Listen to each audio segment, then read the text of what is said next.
Pengertian pernikahan dini. Pernikahan dini adalah pernikahan yang dilakukan oleh seseorang yang belum mencapai usia matang atau dewasa.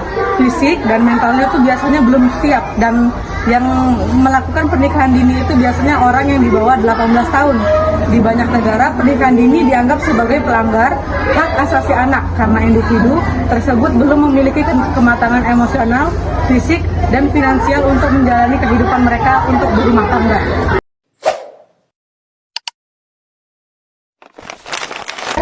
Nah, faktornya ada juga guys, faktor penyebab pernikahan dini yaitu faktor ekonomi. Banyak keluarga dengan kondisi ekonomi yang sulit menganggap ekonomi pernikahan dini sebagai cara untuk mengurangi beban tanggung jawab keluarga.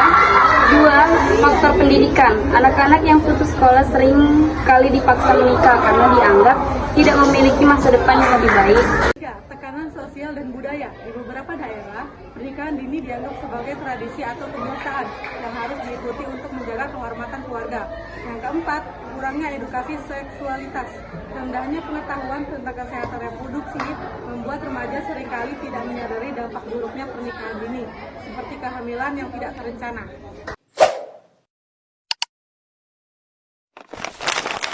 Dampak pernikahan dini. 1. Dampak kesehatan. Kehamilan di usia muda berisiko tinggi menyebabkan komplikasi kesehatan bagi ibu dan anak, seperti kehamilan prematur, malnutrisi, bahkan kematian ibu dan anak. 2. Dampak psikologis. Anak yang menikah dini seringkali menghadapi tekanan emosional yang besar karena belum siap secara mental untuk menjalani kehidupan pernikahan. Hal ini dapat menyebabkan depresi, stres, dan kecemasan. Dampak pernikahan dini. Pernikahan dini umumnya menyebabkan putus sekolah, menghambat akses anak pada pendidikan yang lebih tinggi, dan mengurangi peluang mendapatkan pekerjaan yang layak di masa depan. Dampak sosial dan ekonomi.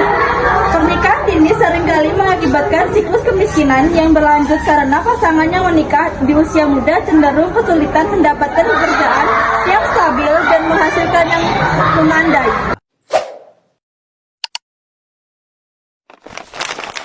Mengatasi pernikahan. 1. Meningkatkan edukasi tentang kesehatan produksi di sekolah. Solusi ini dilakukan karena dapat diintegrasikan ke dalam kurikulum sekolah yang sudah ada. Materi tentang kesehatan reproduksi bisa diajari di pelajaran biologi dan pendidikan jasmani. Dengan edukasi yang tepat, anak-anak akan lebih memahami dampak pernikahan dini terhadap kesehatan fisik dan mental mereka. Selain itu, ini juga memberikan pengetahuan praktis yang sangat dibutuhkan remaja untuk membuat keputusan hidup yang baik. Menerapkan undang-undang yang ketat untuk anak-anak yang menikah di bawah umur. Penerapan hukum yang lebih tegas sangat penting karena memberikan perlindungan nyata bagi anak-anak. Solusi ini penting bisa dilakukan dengan memperketat regulasi yang sudah ada, termasuk peningkatan batas usia minimal pernikahan dan memberikan sanksi tegas kepada pelanggar dengan adanya hukum yang jelas dan tegas. Angka pernikahan dini dapat ditekankan secara signifikan dan anak-anak mendapatkan waktu yang lebih lama untuk berkembang secara fisik, mental, dan sosial. 3. Membuat kampanye dan sosialisasi di masyarakat mengenai risiko pernikahan usia dini. Kampanye dan sosialisasi di masyarakat adalah cara yang relatif mudah karena dapat dilakukan melalui media sosial, seminar, atau kegiatan masyarakat lainnya. Ini penting karena banyak orang tua dan anggota masyarakat yang belum sepenuhnya menyadari bahayanya pernikahan dini. Dengan melibatkan tokoh masyarakat, pemerintah, dan organisasi non-pemerintah, informasi yang disampaikan bisa lebih mudah diterima dan dipahami oleh berbagai kalangan sehingga perubahan pola pikir dapat terjadi secara bertahap. Nah, setelah penjelasan materi tadi, Yuk simak ilustrasi berikut ini.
Kesimpulan dari materi kami adalah pernikahan dini adalah masalah yang serius yang membawa dampak negatif bagi kesehatan, pendidikan, dan masa depan anak-anak.